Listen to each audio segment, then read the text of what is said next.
Welcome to A&M News, and this is Avijit Nandi Majumdar with Back to School. Well, we have with us Madam Aditi Chakraborty, the principal of St. Jude School, Madhyamgram, and we will start discussing on what's happening in school, how are children preparing for their exams and exams do's and many other systems. Basically, I will go back to our old golden days in the classrooms. Welcome to A&M News, ma'am. Thanks for taking your time out and talking to us. Hello. Ma'am, the very first question that I wanted to ask you is, in an English medium school, we have ICSE, ISC, CBSE and the Bengal board. So what, according to you, is the basic difference here? Where there is, to a parent, they always feel that CBSE has got a little head start over ICSE, or ICSE has a little weaknesses. So as a principal who has handled students for a very long time, for future, if a student steps into the future after class 12, when he steps into his world of career and he shapes up his career, so which board do you think, does the board helps, and if it does help, which board do you think is a better option? Now, let me tell you one thing very important is that, like, of course, there's a craze for the students to leave ICC and join the CBSE schools after class 10. But basically, ICC is a very authentic medium to study, because this is the place where you get an overall knowledge of everything. Because starting from English to second language to the science subjects and mathematics or computer studies, it has such a volume of education which is so vast and great that children can acquire knowledge at a full go in the ICC curriculum. But now, talking about the NCERT curriculum, talking about the competitive exams, and that is why even the ICC students nowadays, they think that it is better to join the CBSE curriculum and go for the NCERT curriculum, which is better for them for their careeristic goals. But as an ICC person and as a principal of an ICC ISC school for the last 15 years, I would like to say that, you know, it does not matter whether you belong to ICC or CBSE.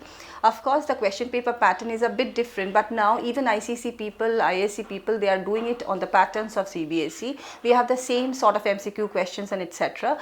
And keeping that in mind, that what is your focus? In that case, I would rather say that ICC, ISC people, they have an overall knowledge and they can be placed anywhere in the world at the best positions, because their knowledge, which is at the ground level, they grow basically from the roots. And because they grow from the roots, that is why their structure, their formation of a tree, their flowers and fruits, whatever they acquire in life is very good in comparison to any other boards. I will not criticize any board, because every board. But I feel ICSE and ISC students stands a good chance. It's a myth that the other board stands a better chance. ICSE, ISC students also stands a good chance. Yeah, that's very reassuring. Definitely. I must tell you that that's very reassuring for the parents whose children who are just pursuing classes in ICSE and ISC. But then here, let me ask you one thing, because the pattern of class 10 and class 12 examinations in ICSE and ISC has changed over the years, in the last 3-4 years, and there is a talk that there is a new system which is put in place.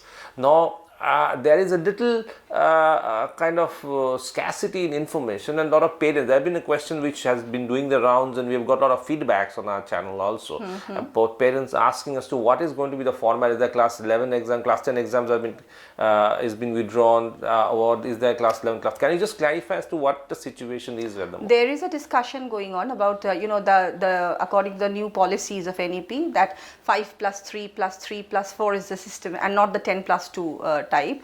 So that is why it is said that it will be a vast curriculum, it will be a broader curriculum, it will be an all-round development of a child, and that is why the new policy will be followed. But keeping that in mind, because now everything is based on critical thinking, analytical thinking. What is your imaginative skill? What is your critical thinking skills? What are your analytical thinking skills? So question papers are more based, rote learning is slowly being done away, because we, supposing myself as an ICC, ISC ISC candidate, whatever I had learned, of course, my subject, okay, because I practice every day, because I work for it every day, and because I'm the principal of a school, I have to went into all the subjects and look into the question papers of everybody, that is fine. But that doesn't mean that I remember everything which I have learned in my ICC days.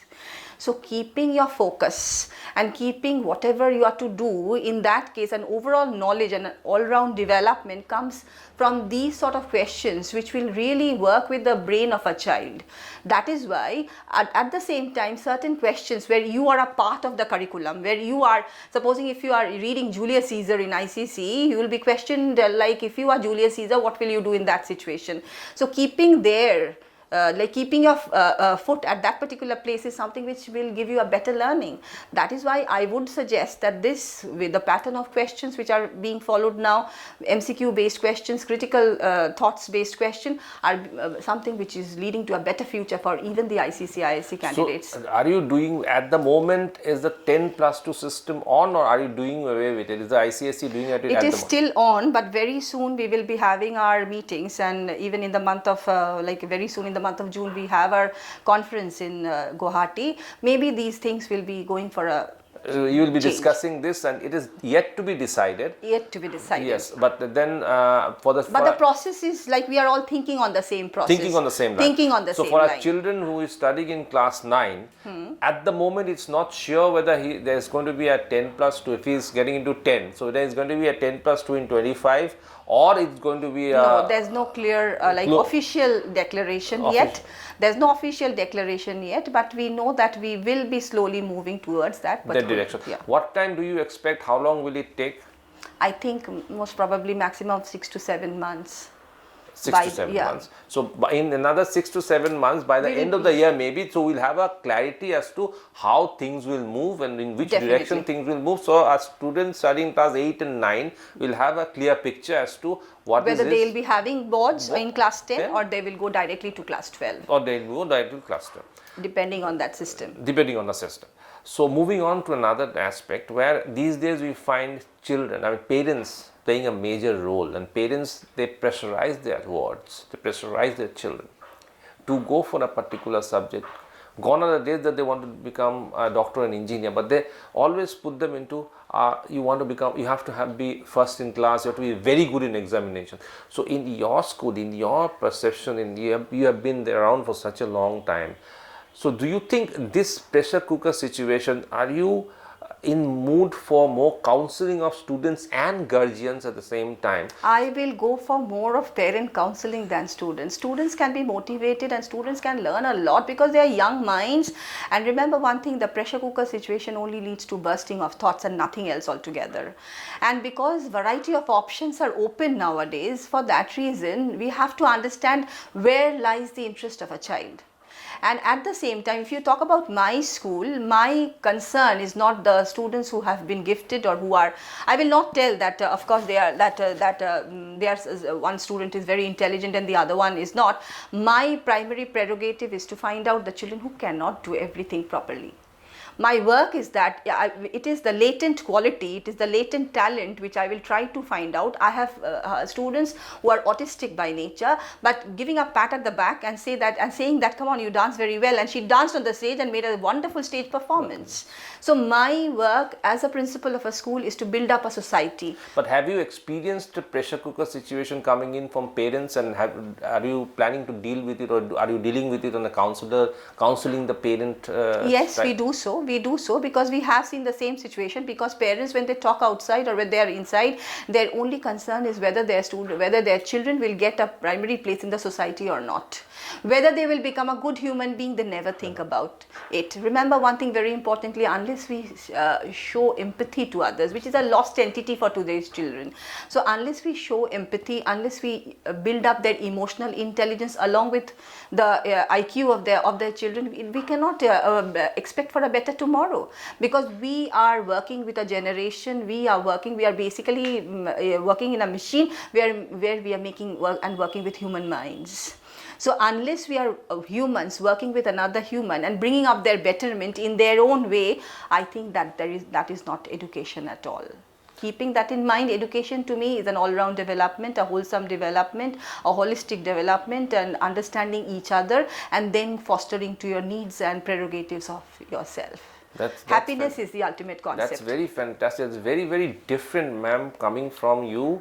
Is that, you know, you look at human kindness more. I mean, if you sum it all up. I'll share a small experience with you. Sure. There's a beautiful story, and in that story, the name of the story is A Different Kind of School. In that different kind of school, all children, you know, they just behave as if they are blind. The other day they behave as they are limp and etc. I have made this in my school one day to understand what is the sadness behind a blind person, what is the sadness behind a crippled person, what is the sadness behind an autistic person. Unless you work with these cultures, you know, they will not. We have all the other activities, definitely we foster to everybody, but unless and until the human kindness and empathy is generated amongst this generation, they will start loving their subject. When you start loving humanity, it is a passion which will make you love your subject. Like Nissim Ezekiel, in one of his poems called Enterprise, he says that you don't have, maybe in 11 and 12 you have like the big books of chemistry and physics and biology and mathematics and psychology all together, but ultimately if your enterprise is a long one, if it is a long contrived one, you can find everything at home.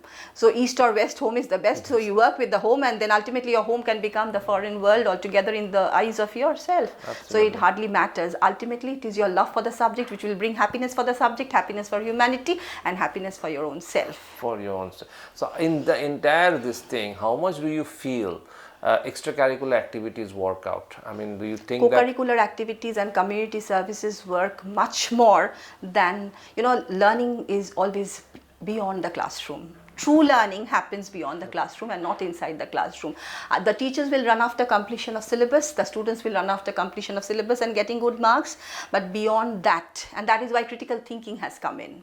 That is why analytical thinking has come in. That is why today we are talking of artificial intelligence and maybe everything. But one thing we have to understand, that unless you think out of the box, yes, you are not a proper learner. What can you think much more and create your innovation and create your novelty of thought and do something new in comparison to others? There lies your happiness, and that is why you think about Ashoka University doing physics with music. So are you trying out something different in this? Yes, of course. We try out something different. If you can just cite some examples in this. Like in school, we try to do these activities. We try to foster children about learning. That's why if you go around, you'll not find science with we have started it. Science with maths is compulsory, but we fought and ultimately brought even science students taking up economics. So not only that, for talking about subjects, I'm restricted because I go by the council. I have to go by the council norms. But I have done financial literacy. I've taken my children to the banks and done everything regarding financial literacy. From class 4 to class 12, everybody worked with financial literacy. And financial literacy is a subject children enjoyed because they had their piggy banks, they had put their money in the bank, and even they borrowed from each other money when it was a common canteen. So this is how we try to inculcate the literacy of finance into them from childhood to the senior classes. And again, we have thought about skill development classes where we will talk about different vistas of education, not only related to academics, it will be going beyond academics. We will also go to moral subjects, which are maybe I will have thought from the society, and maybe like when I started these sort of activities like faith and annual fest, we have first generation learners also. So there we had problems with the parents during that time. Again, maybe I'll be having another big shock from the parents because I'll work with skill development in a completely different way in my future session, in the coming session from the month of April, where we will talk about everything, sex education to bad touch, good touch, and we will do it in a very beautiful way with the concept of peer learning. Children will teach children. Okay. So ultimately, because we are a co-educational school, we have problems, and I think when we talk more, when we communicate more, these problems will be completely eroded away. They will understand this is quite normal. Me being a girl, it's not that I'll only have a girlfriend. I can have everybody has a friend, and we will enjoy ourselves. This is the best part of my life, the school life. So these things is again which I'll work upon in my future, one of my future. But have you seen any winds of change in the last 2 years? Maybe since you have initiated this, all these norms and schemes, have you seen any winds of change? Children are very enthusiastic about it. parents object in the first part, but ultimately they have understood what is basically, at one point of time I joined the school in 2000 and it is now 2024. It's 24 years that I'm working over there. And so first I was the vice principal and then I became the principal. Before that I was just an assistant teacher. And so keeping that in mind, I have seen that parents initially, they had a lot of objections, they had a lot of questions, but today I'm guaranteed with the thought, once I talk to them, I'll be able to make them happy. When they go out of my room, the ultimate concept, maybe they'll criticize me, but happiness is the ultimate injection which I'll try to put in, because I am trying to work out with the happiness of children and of course keeping the focus of their career in mind. Great. So moving to another very sort of controversial topic is the punishment, the capital punishment. Of course, these days we have done away with capital punishment, but then do you feel, because there is a huge debate on the issue, when in our younger days we used to have capital punishment and we never complained about it, and we always accepted it as a mode of punishment for whatever we did. But then over the years this has given rise to a lot of controversy, and now you have done away with capital punishment. So now, why 24 years of experience, you have seen both sides of the coin.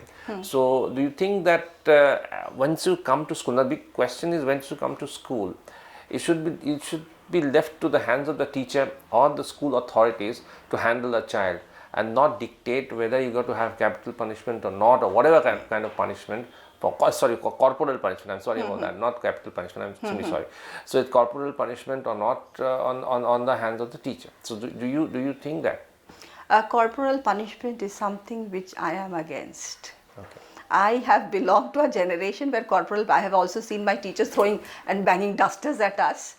We took it very naturally, because we thought, oh my God, Miss is very strict and she may throw a duster at me. But at the same time, let me tell you, talking to children, making them understand, even with the worst, I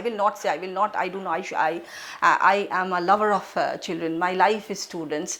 So, even the children who cannot understand and who is disobedient and etc., once you, my theory of transforming and, tuning them towards the proper tune of music and not make them to the rhythm of music is by communication. I'm very much against even my teachers who use corporal punishment. When you throw out a child out of the class and say that, go and stand out.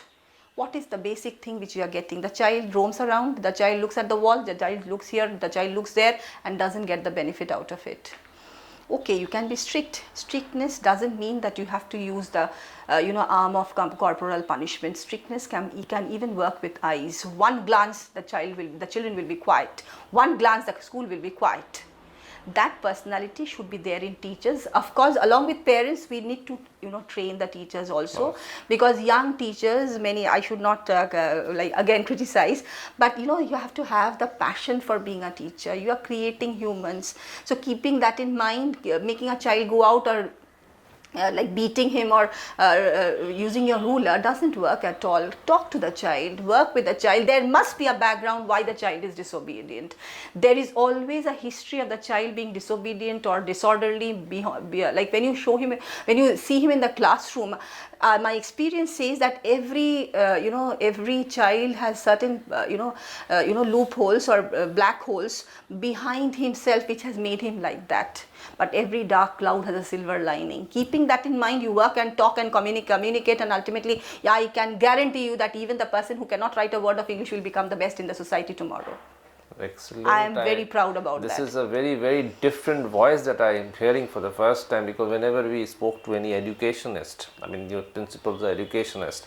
So I have always come across a view that the corporal punishment was a huge deterrent for unwavering students, and this is something, a very different view that I got. And of course you got your points there and those views, that the teacher has to have that kind of personality, that a child will think twice about creating a mischief the moment he sees him or her.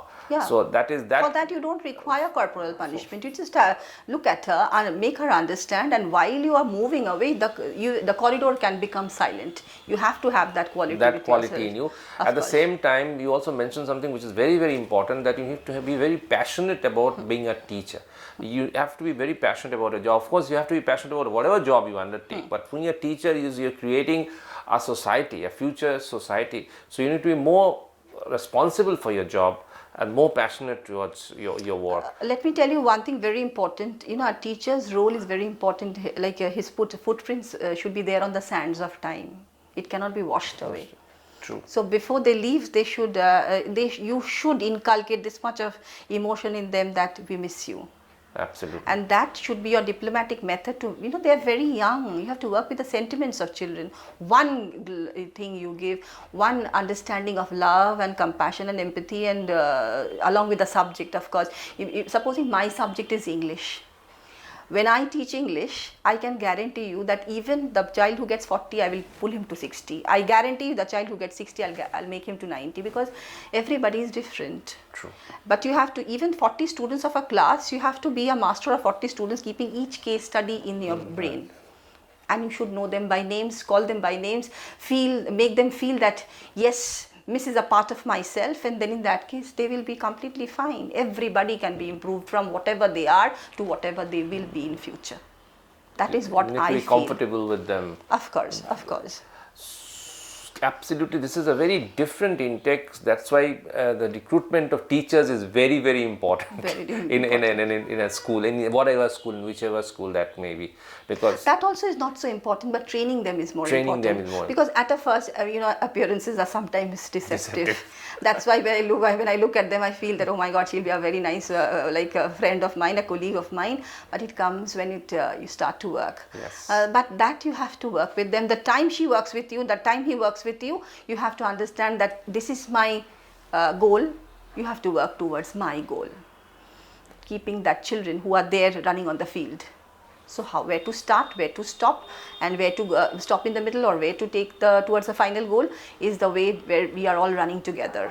Me and my team of teachers. That is where I will train them. You have to set a goal for yourself, for a team, and then move towards it. With children being the constants. Oh, yes. So, that is what we work upon. So they know that we have to do this. In my school, my teachers know. They may be very angry with me because I may work with them a lot, but ultimately we are working for children. That is why they ultimately will find happiness also. Absolutely. Because when it is the love which they are getting from their children by the methods which we inculcated together. So there lies their happiness. Happiness, absolutely. So your happiness is the key word in your entire system. You should go for a peaceful sleep. Peaceful and happiness. Happiness when you sleep today, you should have a peaceful and get up again with a lot of pressure, but a smile on your face.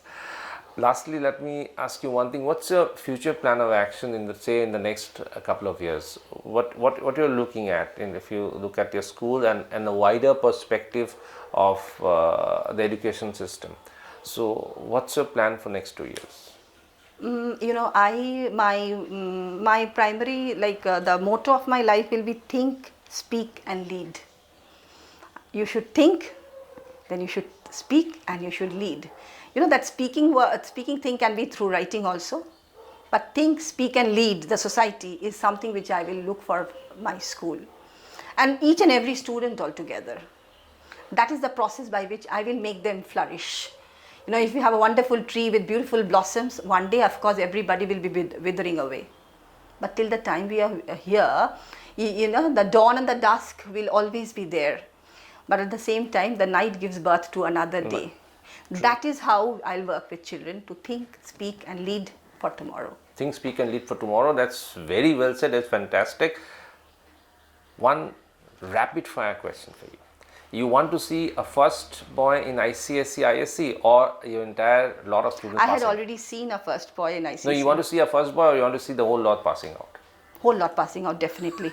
Definitely, I don't want a first boy or a first guy. My primary period, everybody passing. I told you, the smile on the face of children is something which is very important for me.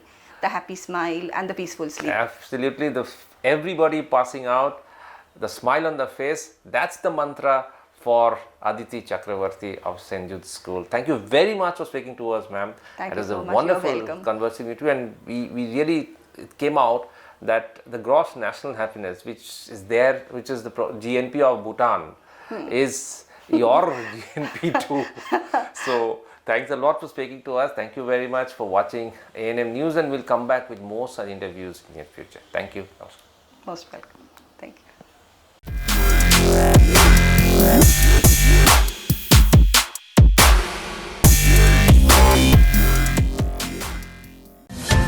Please don't forget to subscribe our channel and also click the bell icon to get the latest updates.